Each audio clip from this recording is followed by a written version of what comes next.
Good afternoon, everyone. My name is Samalit Hogan, Regional Director with the Massachusetts Small Business Development Center here in Springfield, Massachusetts. Welcome to today's webinar. Today, we're going to be talking about business strategies for surviving a difficult labor market and understanding unemployment. As a business advisor myself, as well as a lot of other folks who are helping us put together these webinars, we've heard a lot of your questions in regards to unemployment, pandemic unemployment assistance, as well as the Paycheck Protection Program. And so we have today with us a group of experts in their fields. They work for various organizations here for the state, as well as the federal government, who I will be introducing just shortly, who will be here to answer your questions.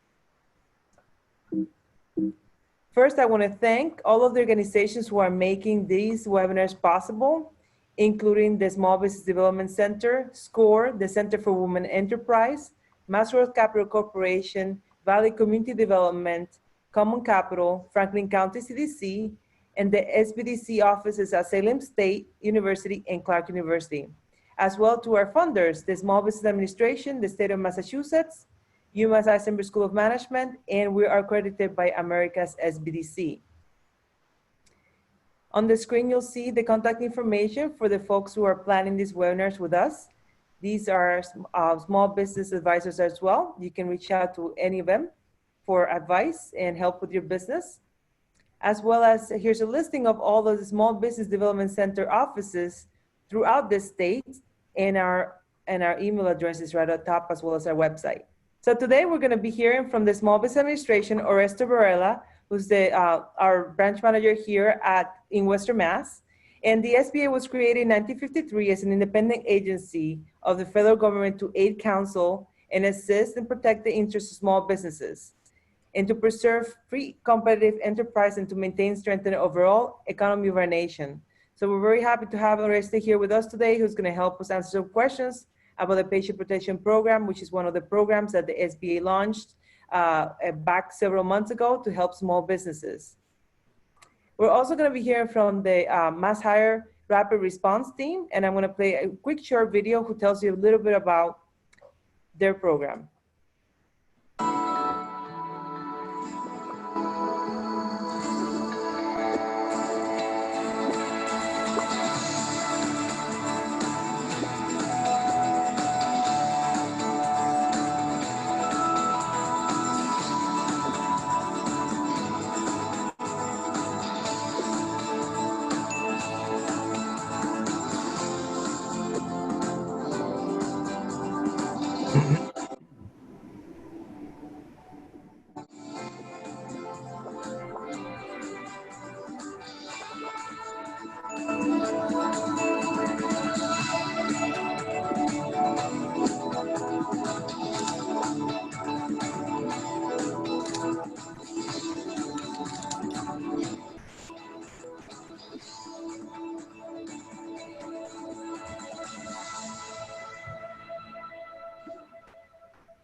Well, welcome Carol, Meighan, and Luis Hernández from the Massachusetts Rapid Response Team to today's webinar. Without further delay, I'm going to hand it over to you guys to get started. Well, thank you so much for having us. We appreciate to be able to talk to local employers. I will start by saying, since the pandemic, we've been very, very busy in Western Mass. And I'd like to introduce myself. My name is Carol Snyder, and I work for Rapid Response. We're the Dislocated Worker Program for the state of Massachusetts. We're a proactive business-focused program that assists companies throughout their business cycle, and that's what we're going to focus on today. We're going to discuss access to skilled workers, either from companies that are closing or maybe downsizing. We're going to connect you to the Mass Hire Career Centers. We're going to look at alternatives to layoffs and how we coordinate the customized services that we offer to the affected workers. We partner with the Department of Unemployment Assistance to assist workers in that task. And lastly, we're going to share information about state and federal grant programs. So first of all, I'm going to turn this over to Luis Hernandez, who works on the Rapid Response Western Mass team. And Luis is going to talk about hiring. Good afternoon, everyone. As a business service representative for Rapid Response, we partner with and help promote the services that the Mass Hire Career Centers offer both job seekers and the Massachusetts businesses. Hampton County has, I say, the privilege of having 2 career centers in the area. We have Mass Hire Springfield and Mass Hire Holyoke. And these are some of the services that they offer. For example, job seekers can attend different workshops and learn about Google Suite. Recently, well, maybe a couple years ago, Google came into Springfield and gave them big money to teach others on how to use Google Suite. You can learn Microsoft Suite, which is Word, Excel, and PowerPoint. And in Springfield, there's a small fee to learn that. There's resume prep, resume review, cover letters, interviewing skills, setting up your LinkedIn account, computer classes, and they can also provide assistance with labor market information, disability, financial, and career guides. Of course, due to COVID, the career centers are virtually open now and available by appointment. So we would recommend that if you're going, just give them a call. The Mass Hire Career Centers can also assist local employers with various hiring and retention strategies. They can help you with accessing grants aimed at upgrading the skills of your current workers so that you can retain that talent and become more strategically positioned in your competitive marketplace. And when the businesses go through a slow cycle or a low cycle, they can assist with different strategies to help you retain those employees.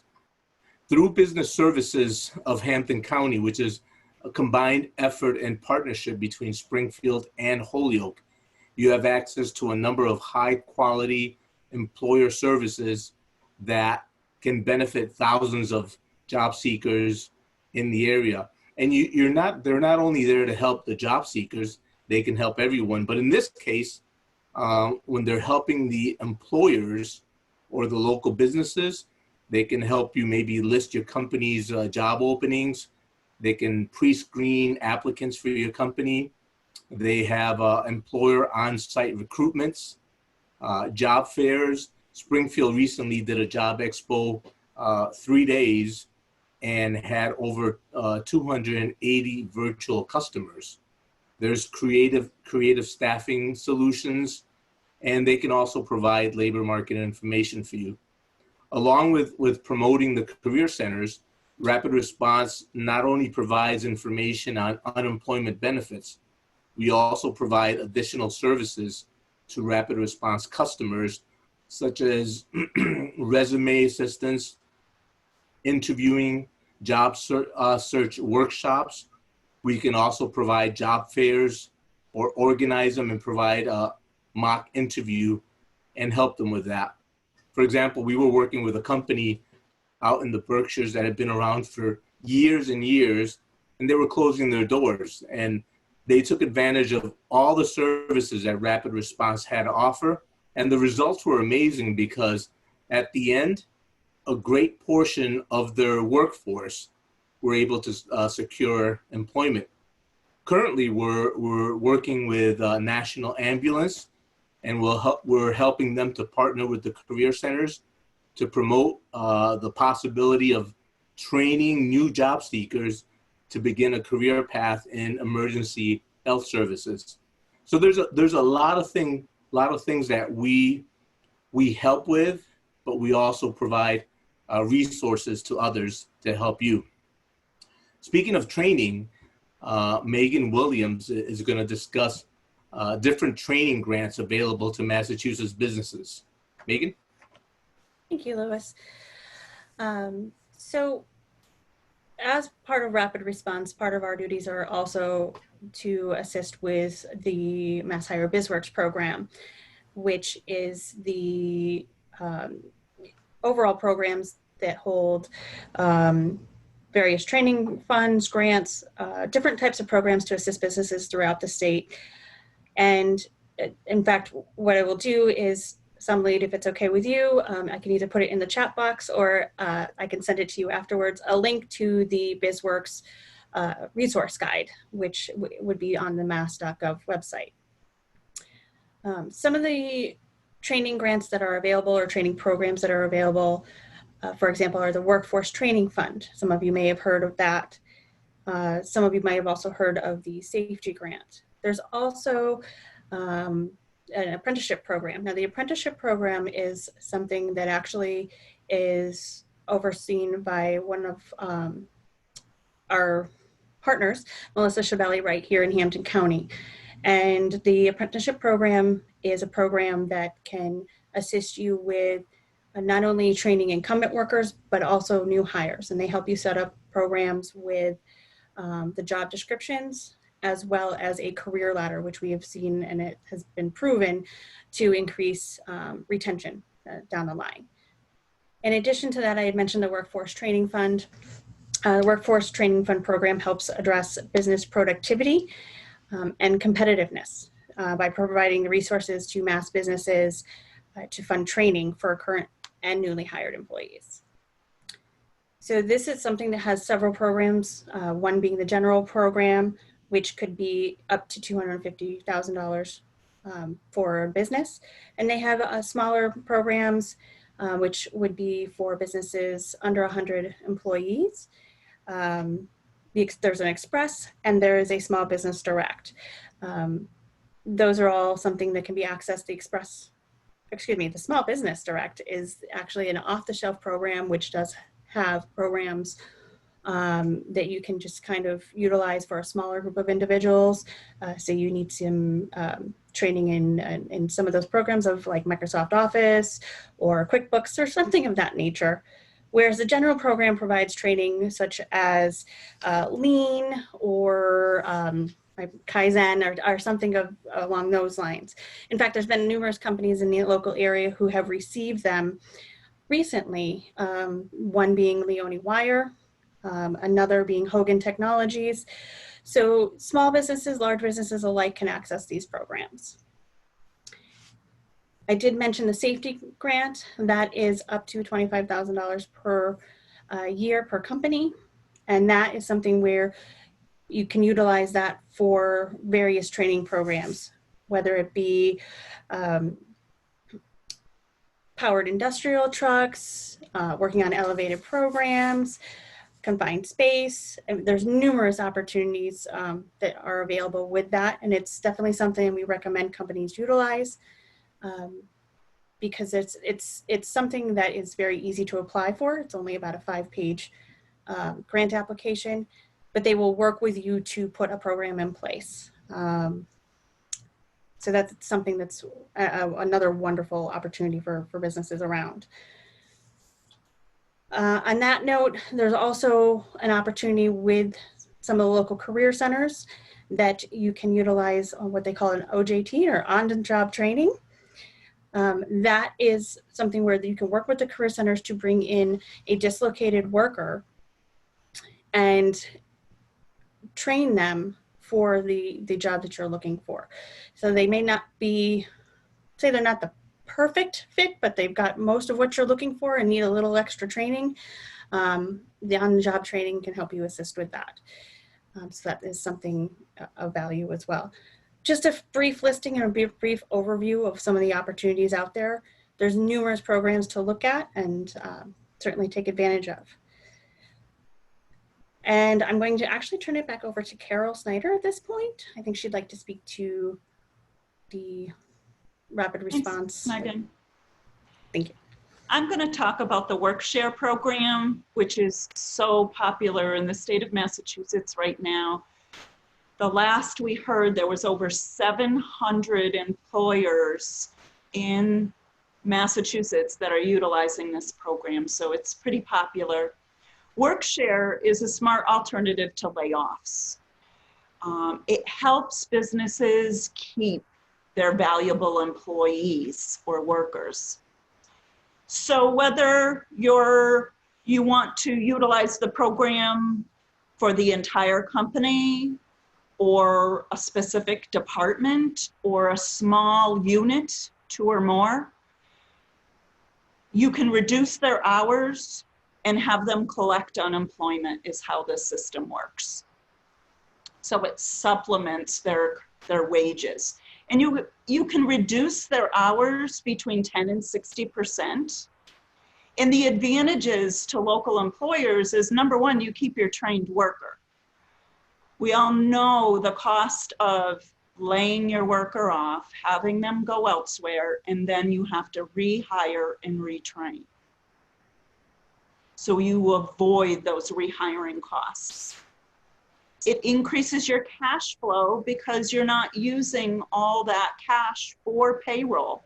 You're sharing it with unemployment. So it keeps your business flowing, it keeps your production flowing, and your employees are going to be able to keep their benefits. So to give you an example, actually Meighan sent this morning to me. It was in the Gazette that Hampden County Jail or Corrections is utilizing Workshare for 77 employees right now. They're cutting their hours only 1 day a week, so I'm guessing approximately 8 hours for the next 12 weeks. And they're utilizing it for their medical staff, kitchen staff, education, maintenance, so it's going across the board. And they figured out their savings, and it's about $188,000.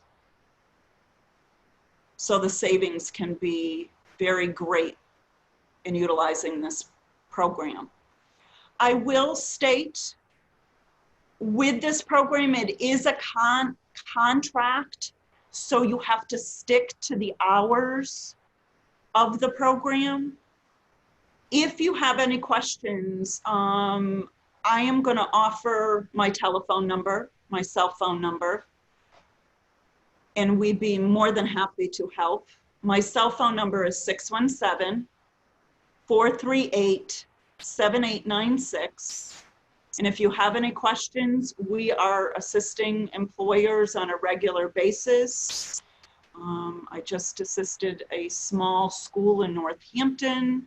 We did a large company in the Berkshires where they had hundreds. And we did another one in Franklin County where they had hundreds on the Workshare program. So we'd be more than happy to assist you with that. And this is for full-time and part-time employees. They just have to be permanent employees. They can't be temporary employees or seasonal employees. And like I said before, the nice thing is they get to keep their health insurance. They get to keep their benefits. So it keeps them attached to you so you don't lose them by laying them off and not having that connection. I think that's all we have to share today. Salon, if Oreste. Yeah. Or you can call me Sam for sure. That's Sam, fine. I love that. No problem. Well, thank you for all that great information to the three of you. Now, I'm sure we have business owners here on the webinar who have their own questions. So I encourage them to go ahead and type their question in the Q&A or raise their hand. But I wanted to kick it off. Before we go to Oreste, we'll have a few minutes for questions to the three of you. And we get a lot of questions, about unemployment, especially for the very, very small businesses, those folks who are either self-employed or have only a few employees. What would be your best advice to those people who still have questions about the pandemic unemployment assistance and where, we're here getting questions about, can you get on and off, if needed, because they're trying to open, but then they can't keep up, so they have to close again or reduce their hours. What would be your advice to them? Well, my recommendation, we are partners with the Department of Unemployment Assistance, and we assist employees with their unemployment on a regular basis. And in that case where you are allowed to work part-time and collect unemployment insurance, and the formula is you're allowed to make 1/3 of your benefit rate and still collect your full benefits. If you go over that 1/3, then it's dollar for dollar. Now, I know with the pandemic unemployment insurance for business owners, it's a little different. The formula is $222, I believe, for the pandemic. And their formula is a little different, but they can work part-time and still collect unemployment. And is there a way to pause the benefits, say if you did get higher and then go back on unemployment? Yes, if you are offered the opportunity, let's say, to work full-time or anything over 30 hours, they consider full-time. What will happen in that case is you would work for the 1 week or 2 weeks or 3 weeks, however long. And then if, let's say, that 3rd or 4th week, you had reduced hours again, you would reopen your unemployment claim. Okay. All right, so we're going to do, most people know about the PPP program. Whoop, that's okay. So we're going to do a brief overview. That's okay. And then talk a little bit about forgiveness.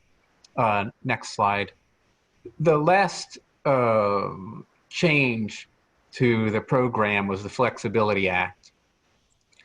And you can see there that basically borrowers are eligible for 100% forgiveness if they use at least 60% of their loan proceeds for payroll costs. That's the critical thing to remember. Loan forgiveness, all right? 60% of loan proceeds towards payroll costs equals 100% loan forgiveness, which is free money. All right, the next aspect on the slide here is the deferral period, meaning there's no payments that are due until 10 months after the end of the borrower's covered period, the 24-week period. Now, some people took the PPP loan early on and were within those 8 weeks. But that gets extended to 24 weeks. And I kind of urge everyone to, even though forgiveness application began on the 10th of August, just wait. My advice is don't be in a rush to apply for loan forgiveness. Just wait, because there's other things that Congress is working on, whether it happens or whether it's not, to make it even easier. So don't get too crazy focused on the forgiveness right now. We've got plenty of time.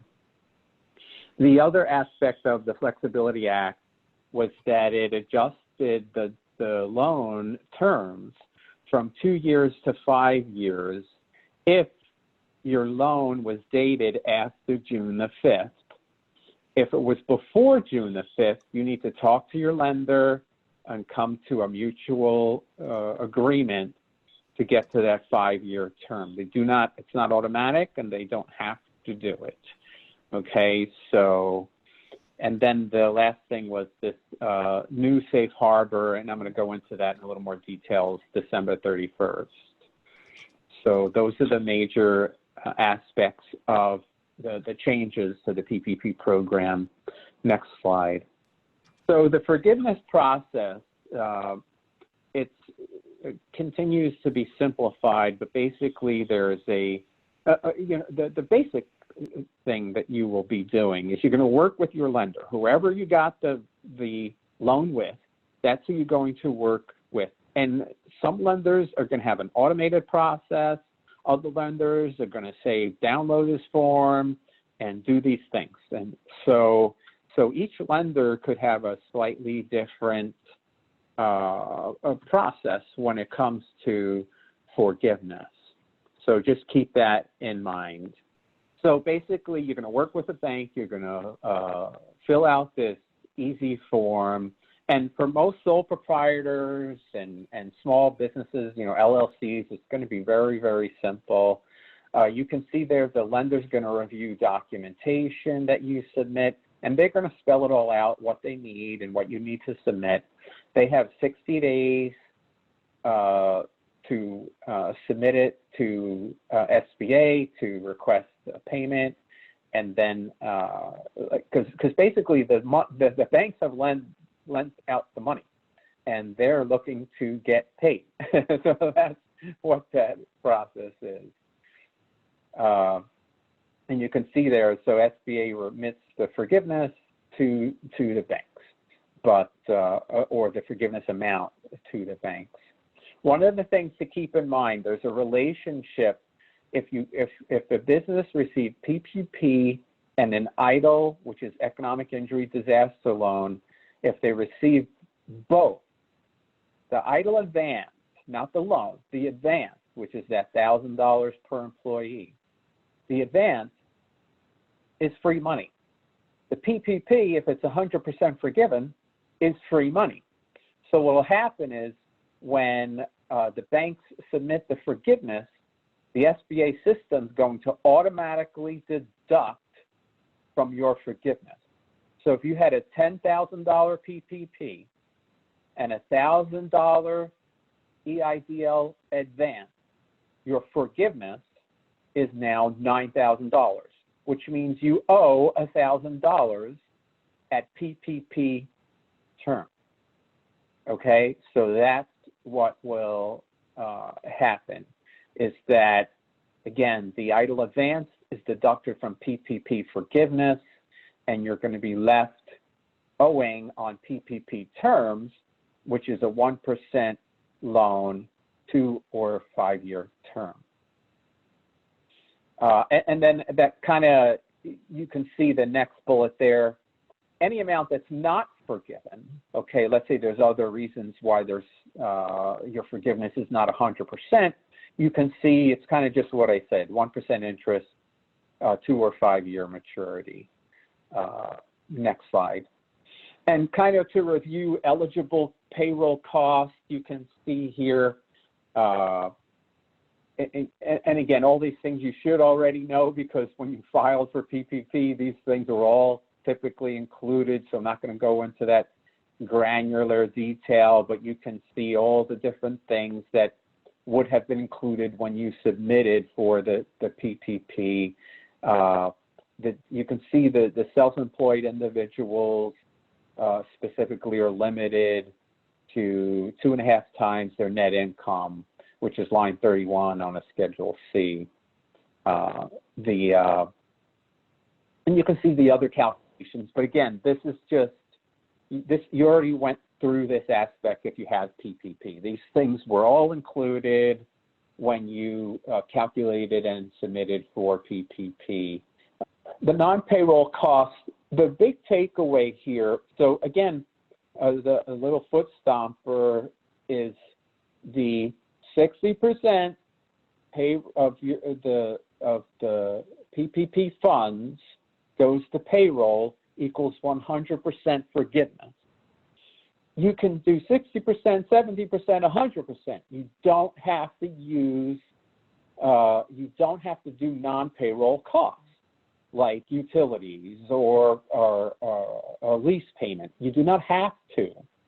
So you can utilize 100% of the PPP funds towards payroll. But if you choose to use it for other things that's 40%, whatever, the big thing is those obligations, that debt must have been in place prior to February 15th. People call me up all the time and they say, oh, I want to use this because I want to buy this. I was like, yeah, can't do that. You can't buy a new thing. If you bought something prior to February 15th, great. Then you can make payments on it. If you had credit card debt, business credit card debt prior to 2/15, you can pay that, so on and so forth. But then you can see there the in terms of non-payroll costs, interest expenses on real or personal property, but no principal payments, rent or lease payments, and utility costs. So there's, whoops, I think you jumped. Oh, you jumped back. Oh, there we go. Okay, so where was I? All right. The next bullet there, the covered period begins at loan disbursement and extends for 24 weeks. So whether you received it early on in April or last week, when the loan was dispersed, that's when your covered period, your 24 weeks begins. And I know we get a lot of questions. Somali gets questions and her team questions. Do I have to spread out this money over the 24 weeks, or is it 8 weeks, or what is it? Listen, it was calculated, the PPP loan was calculated on 2.5 times the monthly salary, right? The aggregate monthly salaries. So the 24 weeks, you can utilize that money during any time during that 24 weeks. You're not spreading it out over 24 weeks. It provides the business flexibility. Let's say your business is shut down, but it's going to open next week. Now you can start using the PPP, and pretty much however you choose to do it. There's a lot of flexibility there. So don't get hung up on like, oh, I got to spend it in 8 weeks, or I got to spend it in 24 weeks. The 24 weeks provides the businesses flexibility to use it when they need it. If you're not going to open until September for whatever reason, and everyone in your business is on unemployment, or because your business is shut down and everyone's on unemployment, but then you're bringing everybody back on board in September. Great. Now start paying them with PPP money. So that's the flexibility that you have. Also, you can see it says costs include past month's payments if paid during the covered period. So if you had the debt, again, it goes back to that first line, prior to 2/15, but you've been making payments, you can use a portion of the PPP for that. But again, and the bottom line there, the bottom bullet, non-payroll costs are limited to 40% of forgiveness amount of the loan to ensure that you are 100% forgiven, okay? But again, you don't have to do that. Next slide. Oreste, while we're on this slide real quick, we did have a quick question. Is PPP only for current employees, or can you use it for future hires? You can use, yes, you can use it if you hire a new employee. Yes, you can utilize that for, let's say, like typically the question I get is, well, one of my employees won't come back for whatever reason. They refuse to come back, whatever it is. And can I hire someone else? Absolutely, you can hire them, and absolutely you can pay them. And you don't have to pay them at the rate you were paying the former employee, because maybe they're not doing the same level of skills, or they don't have the same level of skills. But anyway, yes, you can hire new employees and use the PPP for that. Great. And another question was, is the PPP monies taxable? So, we've had this question several different times. Do they mean that, is this considered income? Yes. So as a business owner, would I pay tax on that money that I received from the PPP?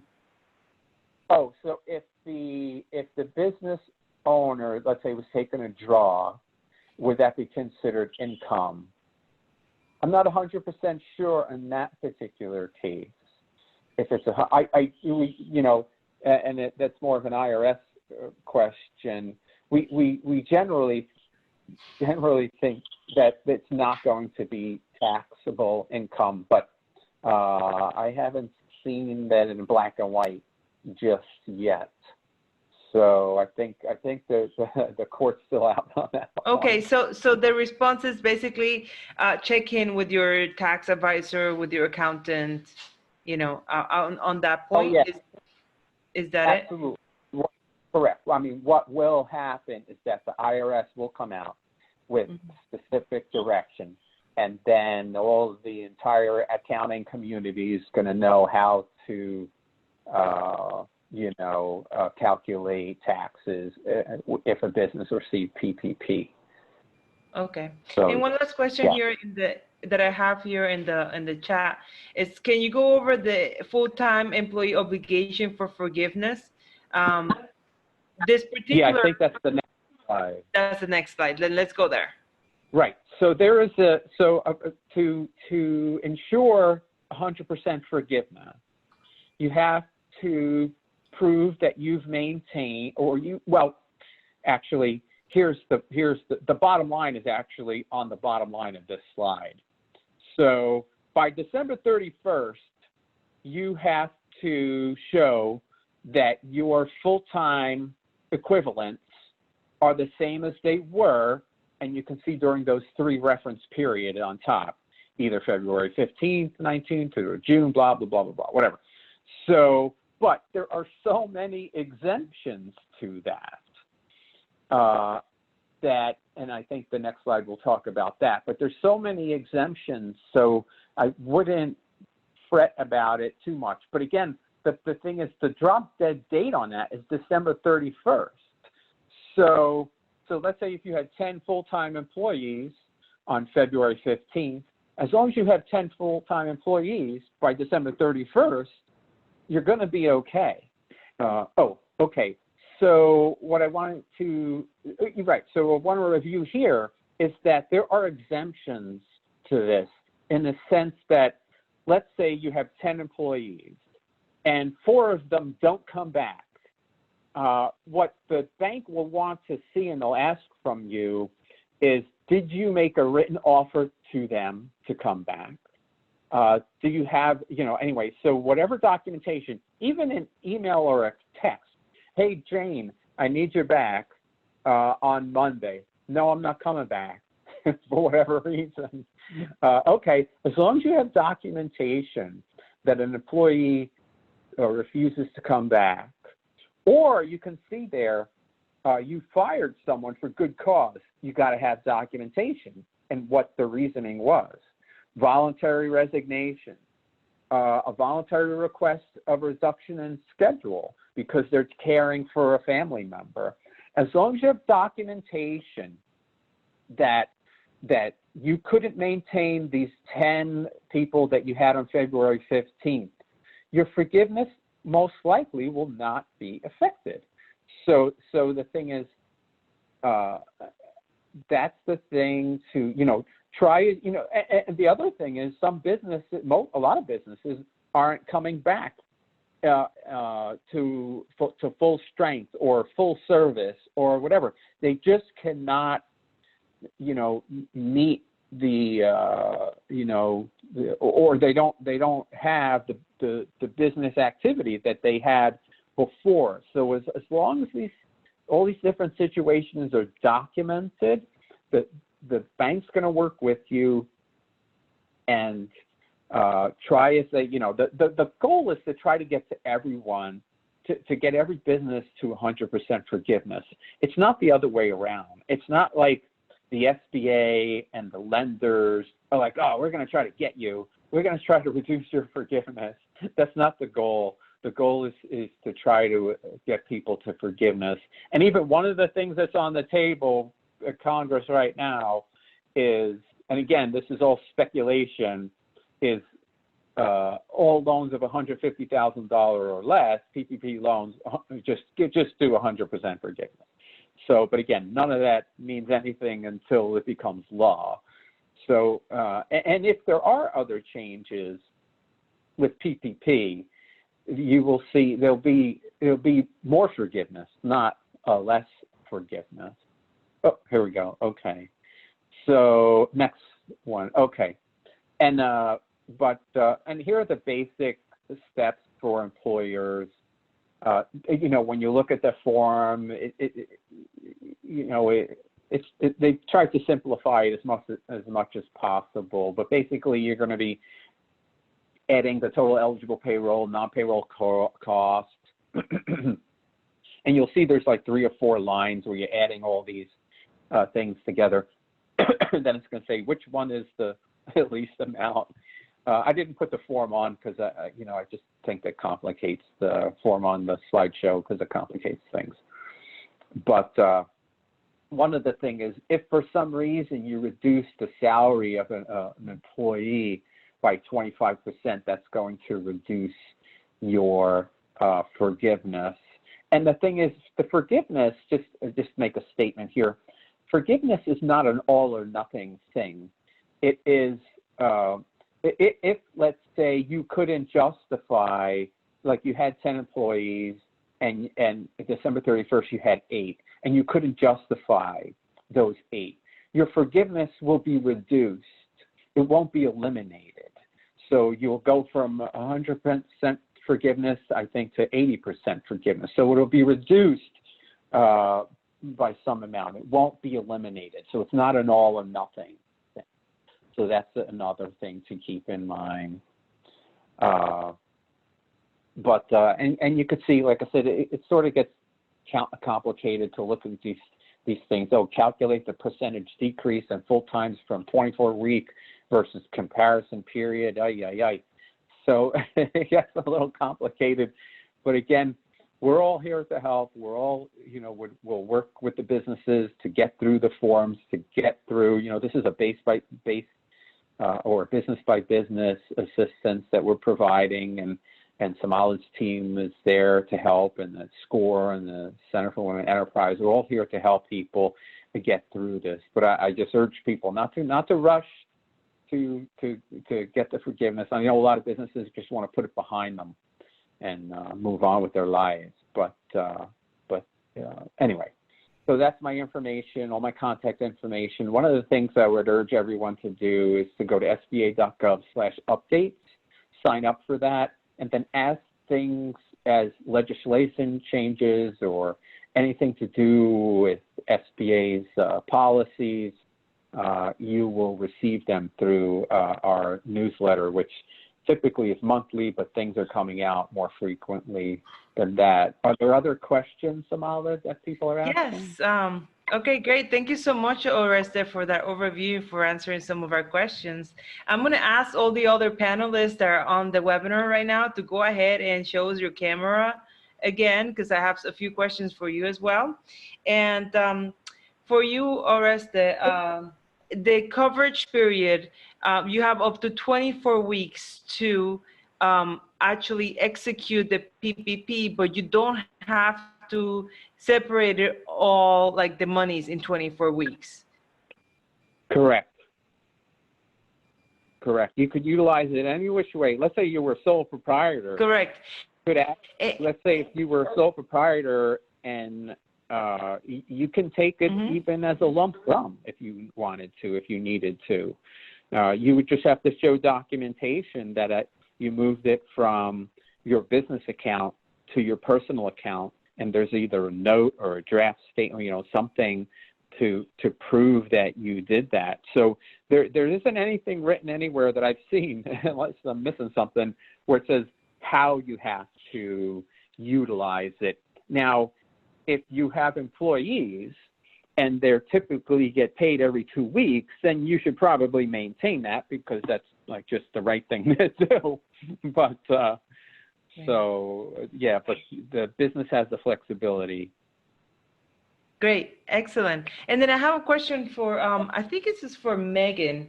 Meighan, you mentioned there's on-the-job training funds available for employers.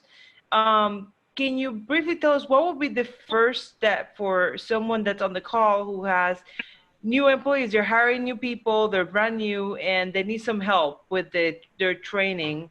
And what kind of training is it offered?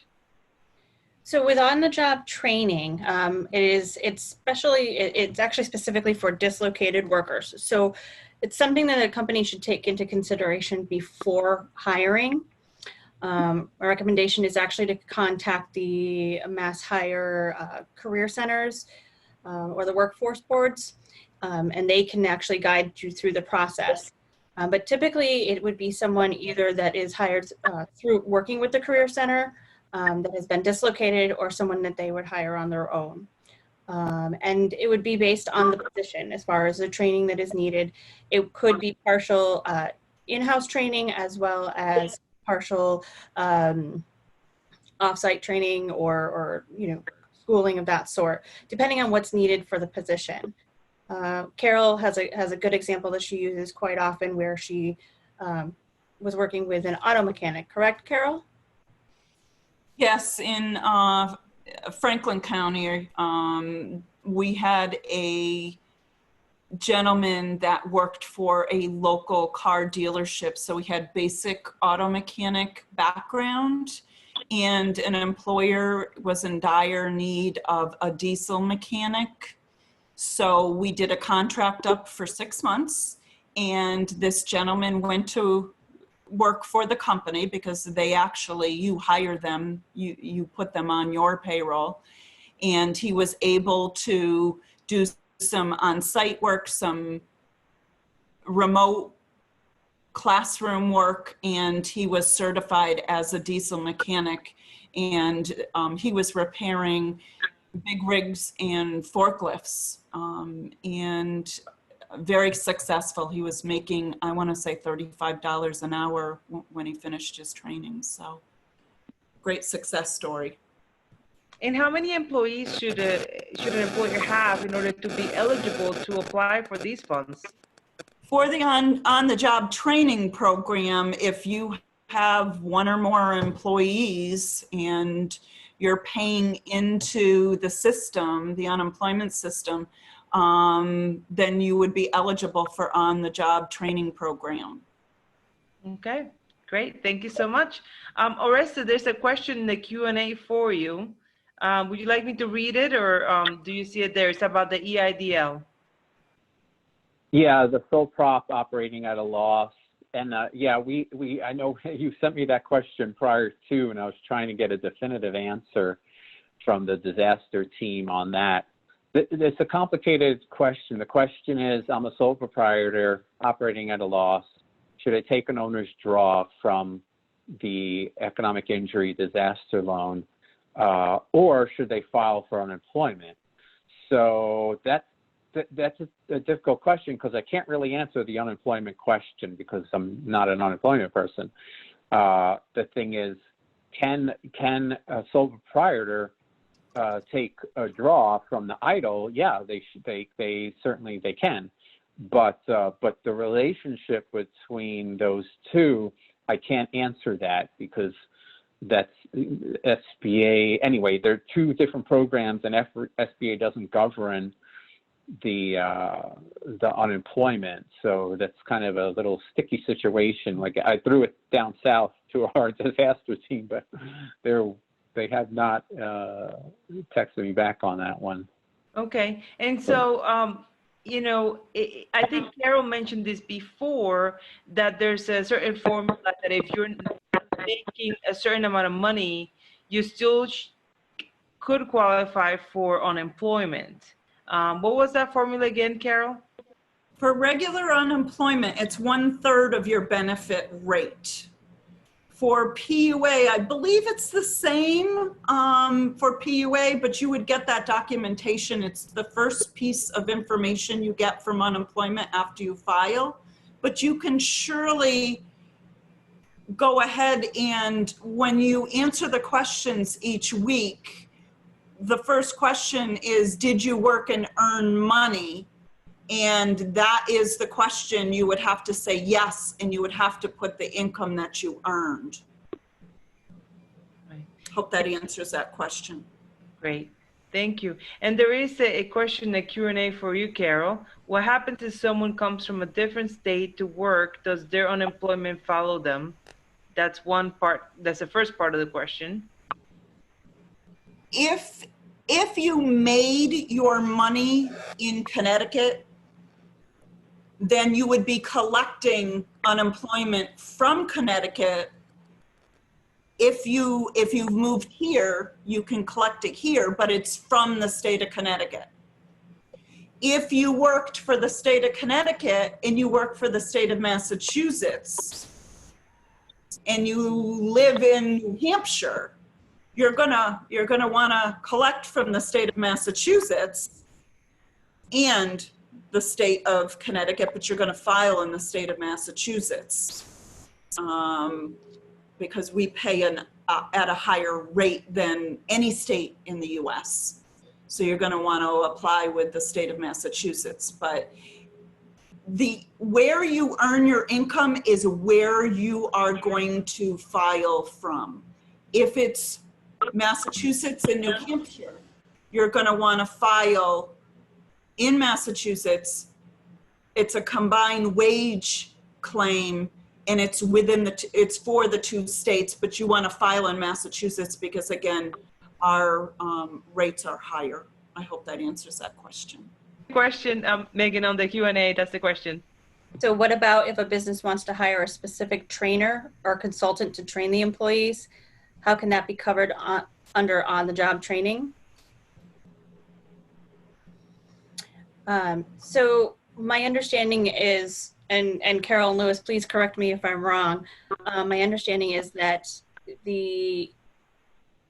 that is something that you would discuss with the Career Center about your training process and the training that you want. Can you elaborate a little bit more? Sure. Most of on-the-job training, and I should let Lewis answer this. He did, just so everyone knows, Lewis is an on-the-job training specialist, I guess you could say, or expert, because he did it for so long. Now I know who to go to. So oh, there he is. If someone is looking to hire a trainer, usually on-the-job training requires you to do the hiring. I mean, to do the training. So it probably wouldn't work out for you to bring in another trainer to train someone to work at your company, unless you provide, you're sending that person maybe to take some courses somewhere where it's going to provide additional training for that person. Then yes, that could be included in your training plan. I have another question here. I think it's for Oreste. Oreste, are you still with us? Yes, I'm here. Oh, so for the EIDL loan, if a business owner doesn't spend it or want the loan 8 months from now, can they give it back? Yes, you can pay it back at any time. I have the information. I can send someone an email with the payment information. So if that person can send an email. The SBA is still focused now on getting money out to people, not about getting it back. So anyone who's interested in paying it back, again, I can provide them the information. But the EIDL loan, the first payment isn't due for 12 months. So that's why no one's seeing anything, because the first payment's not due for 12 months. So I would assume, I don't know when SBA is going to send out an email to all of the people who have loans saying, hey, here's how to pay it back, here's when to pay it back. But it's not going to be anytime soon, I'm pretty sure. Okay, thank you so much. Luis, I know you and I met at one of those chamber events a couple years ago, and we were talking about the services that MassHire, the Career Center, provides to employers, and especially during this critical time. Can you tell us a little bit more about those services, what they entail? How can the services help some of the folks on the line who have businesses who are trying to hire talent? Sure. Right now, one of the things that they are currently still doing is they're listing job openings. And so some companies have called in and kind of mentioning what Oreste mentioned, that they're having issues with individuals coming back to work. And so they're looking for maybe a complete new staff, or maybe some new managers, or maybe other individuals. And it's a great opportunity for them to contact the Career Center and tell them, I need so many individuals. Right now, I mentioned National Ambulance, and they're looking for 20 drivers for their ambulance program, and there's an opportunity there. We constantly get different emails from different companies that are looking to hire. Recently, we met with AAA, and they're looking to hire. Connect Care, they were looking. Their goal is to hire 1,000 people. So if they're connecting with career centers and getting these jobs posted, there's one place where they can different local businesses can go in and you can go on to JobQuest, which is mass.gov/JobQuest, and you can actually put your job listings in there through the Career Center, or if you're a local business, you can connect with them and put it in yourself. And that's another way in which you can promote and look for new, to fill new openings. Sometimes just being part of a job fair.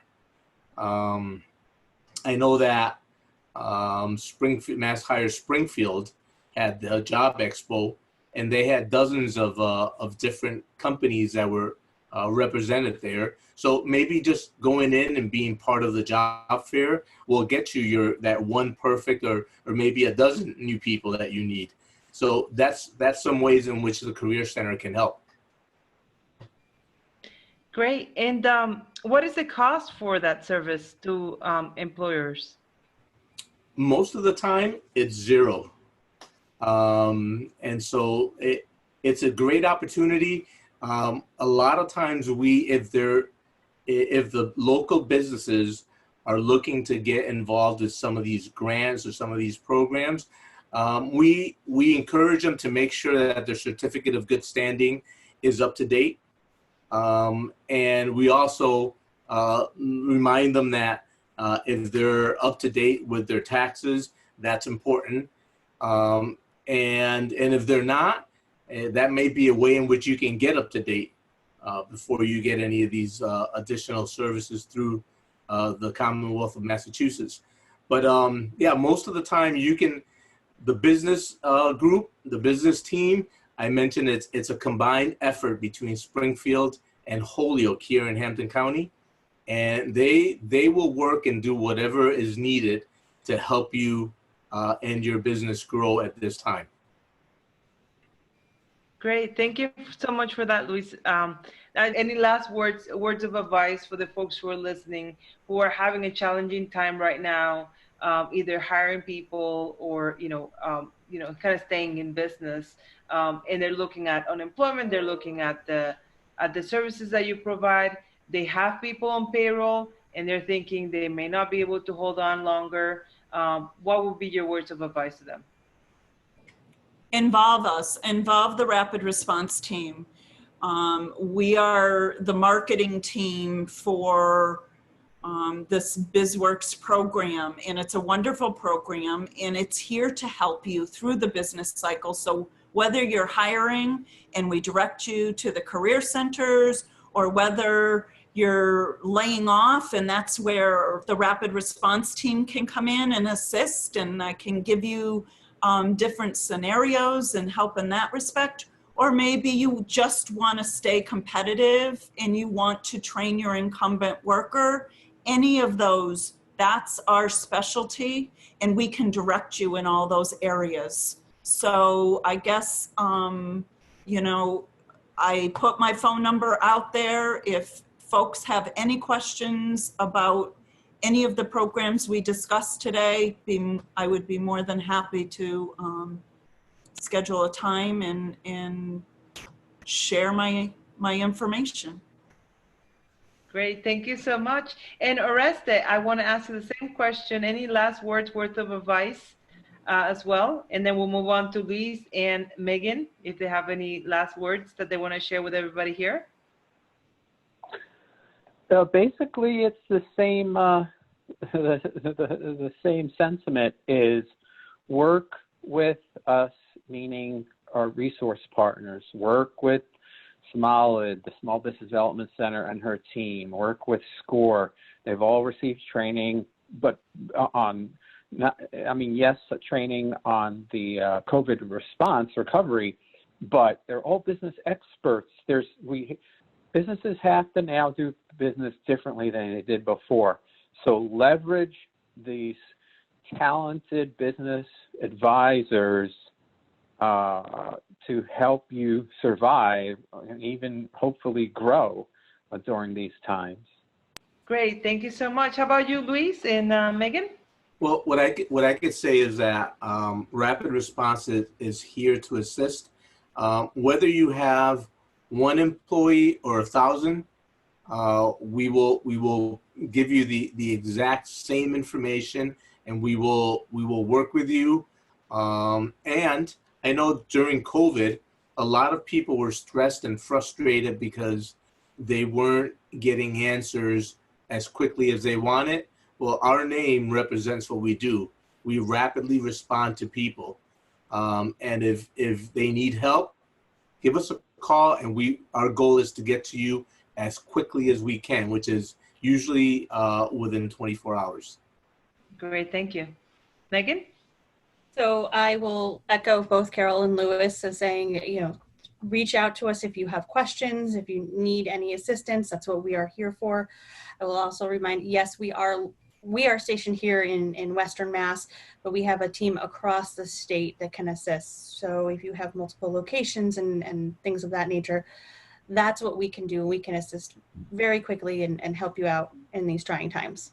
Thank you so much for attending today's webinar. We apologize for the occasional technical difficulties we had. I'm glad we were at least able to get through it. If you have any further questions, please reach out to any of us here at the Small Business Development Center here in Western Mass. Our website is msbdc.org. I was going to try to flash it again on the screen, but I'm afraid that will kick me out again. So thank you all to our speakers today for joining us, Carol, Meighan, and Luis, and as well to Oreste. Have a great day, everybody. Thank you.